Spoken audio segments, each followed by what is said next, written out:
Hoje a gente vai analisar uma personagem super interessante, mas ao mesmo tempo extremamente complexa, que é a F, de Skins. Sim, meus amores, chegou esse dia. Vocês gostaram muito do vídeo que eu fiz da Cassie de Skins, que você pode clicar aqui para conferir depois. E também me pediram para analisar a F, que é uma personagem que eu também adoro. Eu acho ela extremamente misteriosa, interessante. E aqui a gente vai discutir alguns pontos dessa personagem que fazem ela ser esse ícone da série. Mas antes de tudo, se você é novo aqui, muito prazer, meu nome é Helena Racha, eu sou atriz e estudante de psicologia. Aqui a gente fala de tudo um pouco, eu faço muitas análises de personagem pra vocês aqui, análise de música também, que vocês pedem muito, que vocês gostam. Então já me segue pra ficar por dentro de todos os conteúdos, de todas as novidades. E é isso, bora pro vídeo. Faz muito tempo que eu assisti essa série, mas ela tá muito presente até os dias de hoje. Eu também acho que ela teve uma grande influência sobre a Euforia. Eu acho que é uma série muito ousada, tem um ar muito sombrio e ao mesmo tempo realista, sabe? Parece que não tem uma alta produção e eu acho que isso que dá o charme pra série. Eu vou dar bastante spoiler da série aqui, então por favor, se você ainda não viu a série toda, vai lá, eu acho que ela tá na Netflix ainda, depois confiram aqui e escrevam pra mim se ela ainda tá. Vai lá, assiste toda ela e depois assiste essa análise. Eu não quero estragar a experiência de ninguém aqui. Assiste lá e volta aqui depois. Vamos partir do começo. Quem é a F? A F é a irmã mais nova do nosso queridinho Tony, que eu também amava ele na série, eu achava ele extremamente interessante. Eu posso fazer um vídeo analisando se vocês quiserem também. E eles possuem uma relação de irmão bem forte, assim. Dá pra ver que o elo deles é bem próximo. Eles realmente se amavam verdadeiramente e sabiam que podiam contar um com o outro. Já avançando um pouco na série, quando Tony sofre o acidente, a F, a gente consegue perceber que ela se vê perdida naquele cenário. Quase como se tivessem tirado um senso, um propósito de vida dessa personagem. E é óbvio, quando alguém próximo da gente morre ou se acidenta, acontece alguma coisa, a gente fica um pouco perdido. A gente tinha uma amizade com uma pessoa ou era muito próxima de um parente e essa pessoa sai da nossa vida de alguma forma, isso cria um buraco muito grande pra gente ter que lidar. E a F é uma pessoa que ela não se abre muito, a gente vai falar sobre isso depois, mas a gente vê que pra ela foi bem impactante isso que aconteceu. E aí quando essas coisas acontecem na vida da F ou quando acontecem na vida de qualquer pessoa, a gente tem que tentar encontrar formas de se reconstruir como pessoa. E é nesse tentar se reconstruir que de alguma forma a gente acaba adquirindo mais força interna e consolidando mais a nossa identidade. Porque quem eu sou sem essa pessoa? Quem a F era sem o Tony, sem aquele modelo pra ela? São coisas que ela tinha que começar a se questionar. E por isso que a gente vê uma mudança dessa personagem depois que tudo aquilo aconteceu. Como eu disse, a F é uma personagem extremamente fechada e misteriosa. Ela não é expansiva, ela é na dela e ela não se abre pra qualquer pessoa. E eu acho que isso contribuiu muito pro nosso encanto em relação a ela. Ela gera esse fascínio porque a gente não sabe exatamente o que tá passando na cabeça dela. Ela é uma daquelas personagens que a gente fica se perguntando: o que será que tá acontecendo internamente ali? Que tipo de coisa que ela tá pensando? E se você não é assim na sua própria vida, provavelmente conhece alguém que é assim. Então é uma coisa muito familiar que a gente consegue identificar logo de cara. Porque apesar de ser uma personagem apenas, a F apresenta esses padrões de comportamento que são similares em pessoas do nosso cotidiano, do nosso dia a dia. E ela lida com os problemas dela de uma forma que a gente chama na psicologia de evitação. Muitas pessoas, às vezes, por dificuldade de lidar com as emoções, de nomear emoções, procuram evitar esses sentimentos, o que acaba gerando uma cascata emocional ainda mais forte. Ou seja, são aquelas pessoas que aparentam ser quietinhas e calminhas, mas no fundo tá um borbulhar de emoções. Conhece essas pessoas? E isso acaba ficando cada vez mais evidente porque ela realmente evita admitir pra ela mesma e pros outros que ela tem sim muitas questões a serem resolvidas, muitos problemas. Parece que ela quer segurar tudo, parece que ela acha que ela vai conseguir lidar com todas essas questões. E não é bem assim. Quando a gente tá passando por várias coisas nessa magnitude, que nem a F passou, ou mesmo quando a gente tem dificuldade de lidar com as nossas emoções, o que pode acontecer com qualquer pessoa, a gente tem que sim aprender a falar sobre isso e a buscar ajuda de alguma forma. A F se mostra uma pessoa muito fechada. Provavelmente ela carrega esse intenso medo de se tornar íntima de alguém. Pessoas que agem assim normalmente possuem muito medo de serem deixadas, então são aquelas pessoas que se apegam muito fácil, sabem que se apegam em algum nível, elas sabem que se apegam muito fácil e elas têm medo de, ao se tornarem íntimas demais, essa pessoa simplesmente parta, saia da vida delas. Então elas têm medo no fundo de serem abandonadas, decepcionadas, enfim, deixadas de lado. Que é muito o que a gente vê que aconteceu com essa personagem com a própria criação dela. Eu sempre falo aqui que os pais em Skins, na maior parte das vezes, são pais extremamente desleixados, sabe? Tem até um vídeo que a F faz, eu acho que tá no YouTube, posso deixar aqui depois se vocês quiserem, que é como se ela estivesse gravando pra ela mesma, assim, ela grava numa câmera e ela fala que a mãe dela podia ter percebido os sinais, sabe? Alguém podia ter olhado pra ela, porque ela precisava desse apoio, ela precisava desse olhar, ela precisava desse suporte. E não tinha ninguém ali pra olhar ela, como um pai olha para um filho, né? Então, essa responsabilidade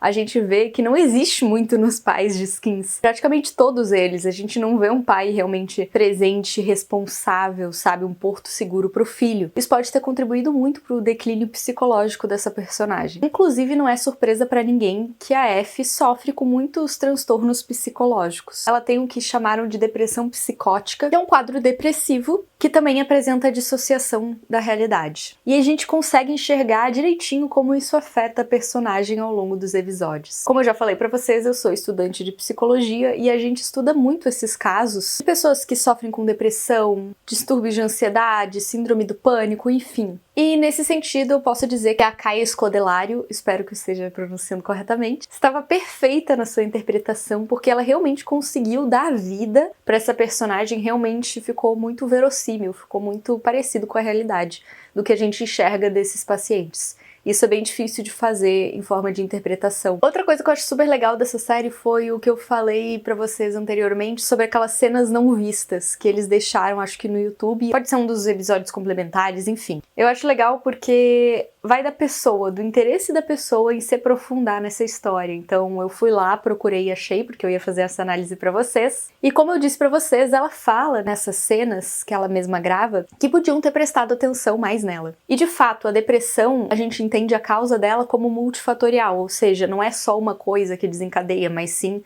um conjunto de fatores. Porém, quando você não tem essa estrutura familiar, quando você não tem um senso, um propósito, os sintomas tendem a piorar, a pessoa tende a ficar pior. Como eu disse, a gente chegou à conclusão que um adulto precisava estar com a F, precisava ter olhado para ela, de uma forma como aquelas outras pessoas, aqueles outros adolescentes, não iriam conseguir olhar, porque eram adolescentes também. É importante lembrar também que a depressão não se inicia da noite pro dia. Como eu disse, ela é um conjunto de fatores. Então, deveriam ter prestado mais atenção nesse sentido. Quando o Tony se acidenta, tudo piora para ela, porque ele era, de certa forma, um centro para essa personagem. Por mais errado que ele fosse, ele era um molde para ela. E ele representava, além disso, uma conexão com algo que era real e genuíno. Pessoas com esse tipo de transtorno, então pessoas que dissociam da realidade, precisam de um elo de conexão com a realidade. Talvez o Tony fosse a pessoa mais próxima que pudesse representar para ela esse elo. Vocês entendem? Então por isso que piorou muito os sintomas depois que ele, enfim, teve acidente e tal. Quando ele sofre acidente, esse elo que unia ela com a realidade se desfaz. E os problemas psiquiátricos começam a ganhar força. A gente consegue enxergar que na terceira temporada ela tá muito mais cansada, fadigada, muito mais do que as outras temporadas. Essa série também eu acho interessante comentar, ela tem um quê muito hedonista. Hedonismo é tipo uma doutrina moral, fala que o propósito essencial da vida é a busca pelo prazer. Pessoas que buscam esse estilo de vida tendem a valorizar muito as sensações corpóreas, o prazer acima de tudo em vez das responsabilidades, do pensar a longo prazo, porque o que importa pra eles é viver o momento. E eu acho que o Tony representa muito esse ar de hedonismo na série. Essa série foca muito nas sensações, nas percepções dos personagens, e isso eu acho bem interessante. Ou seja, o sentimento, o subjetivo, fala muito mais alto do que a realidade concreta. Isso é muito legal, mas ao mesmo tempo abre porta pra esse lugar meio desestruturante. Por isso que muitas pessoas falam, né, se você tá passando por um problema na sua vida, ou se você tá mais fragilizado, essa série, ela não vai te ajudar. Ela talvez interfira e agrave os seus sintomas, enfim. Relacionamento com o Fred e o Cookie. Eu imagino que vocês estejam esperando pra eu falar dessa parte. Na terceira temporada, a F se transforma numa personagem mais provocativa do que antes. devido a todas essas mudanças que a gente comentou. Os seus pais se separam, ela acaba entrando num triângulo amoroso com o Fred e o Cookie. Eles já tinham sido amigos antes de conhecer a Effie, e ela acabou causando, vamos dizer assim, um baita distanciamento entre eles, obviamente, né? Mas aqui cabe ressaltar algo extremamente interessante. O triângulo amoroso é um dos problemas de relacionamento mais complicados que a gente enxerga, e ao mesmo tempo, um dos mais comuns e recorrentes. A triangulação,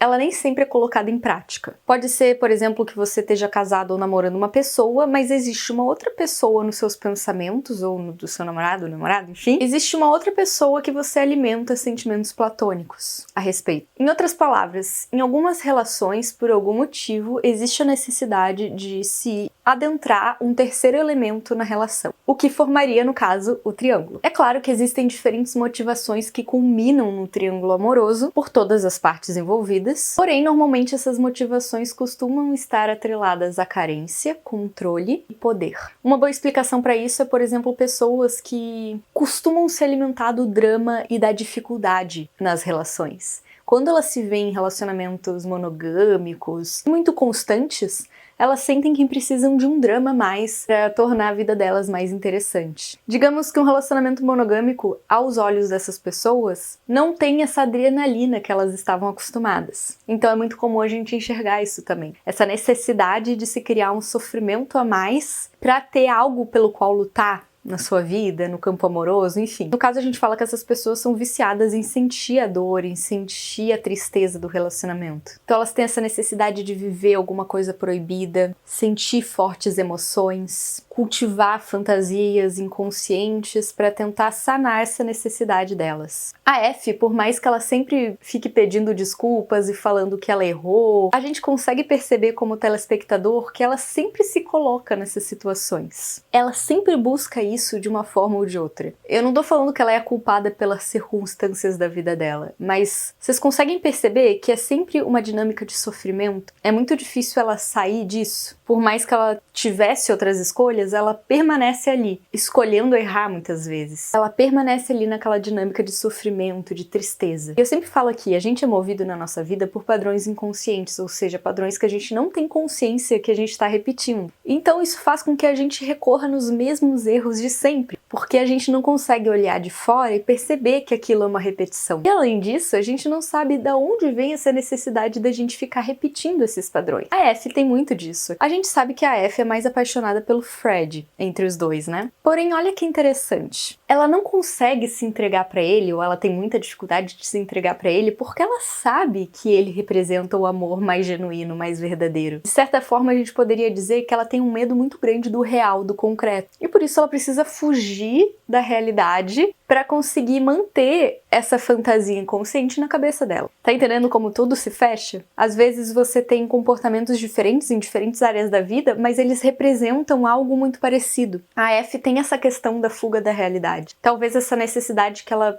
possui de fugir da realidade é para ela tentar fugir de dores passadas que afetaram muito ela. Nesse sentido, ela também é muito parecida com a Cassie, que eu já analisei aqui também, de Skins, como eu já falei, que possuem essa fuga da realidade como uma espécie de proteção, um mecanismo psicológico de proteção para que elas não encarem o real, porque o real seria difícil demais de encarar. Daí essa necessidade de se envolver com drogas, enfim, em problemas, tudo isso. No final de tudo, a Effie decide ficar com o Fred, pelo menos uma escolha acertada, né? Só que nem tudo são flores, obviamente. Ela começa a ter sintomas psicóticos delirantes e o Fred começa a perceber que alguma coisa não tá certa ali. É nesse momento que ela tenta tirar a própria vida, mas felizmente o Fred estava lá para salvá-la. Aqui cabe também comentar uma informação importante, extremamente relevante. A gente até pode achar fofo, e eu entendo, eu também acho, a relação que ela tem com o Fred, mas a gente consegue enxergar em muitos pontos uma dinâmica de dependência emocional muito forte aqui. De certa forma, nesse caso, o Fred se sente muito sobrecarregado, tomando para si responsabilidades que a priori não são dele. Cuidar de pessoas com transtornos mentais nesse nível requer não somente paciência, amor e tudo isso que ele tem para oferecer, mas também uma extrema sabedoria do que você está fazendo. No caso, um psiquiatra, um psicólogo, alguém especializado para ajudar essa pessoa. Coisa que o Fred nem se quisesse poderia doar para ela. Vocês estão entendendo? A gente enxerga o Fred se colocando de lado e priorizando a Effie em muitos momentos. Isso demonstra sim o quanto ele ama ela, o quanto ele se importa com ela. Mas ao mesmo tempo também demonstra essa dinâmica tóxica dessa relação, porque não faz bem pra ele também. Pra uma relação dar certo, as duas pessoas têm que andar juntas. É claro que às vezes um vai ajudar mais o outro em determinado momento, e isso é super normal. Faz parte. Mas agora, se tornar responsável pelo seu parceiro é um fardo muito grande de se carregar, mesmo quando existe muito amor envolvido. Então eu acho que a gente tem que ter muito cuidado ao romantizar esse tipo de relação. Porque apesar de existir muito amor, apesar de existir muito carinho, a gente vê que na realidade existe ali uma pessoa precisando de ajuda, no caso a Effie. Uma ajuda que no caso o Fred sozinho não seria capaz de dar, mesmo com todas as boas intenções do mundo. Beleza e sedução. A Effie é uma mulher extremamente sedutora e bonita. Não tem como negar isso. Porém, não dá pra negar, como a gente já comentou, que existem muitas problemáticas na vida dela. Ela pode ter de fato esse estilo mais transgressor, essa ideia de que ela vai contra as regras e tudo,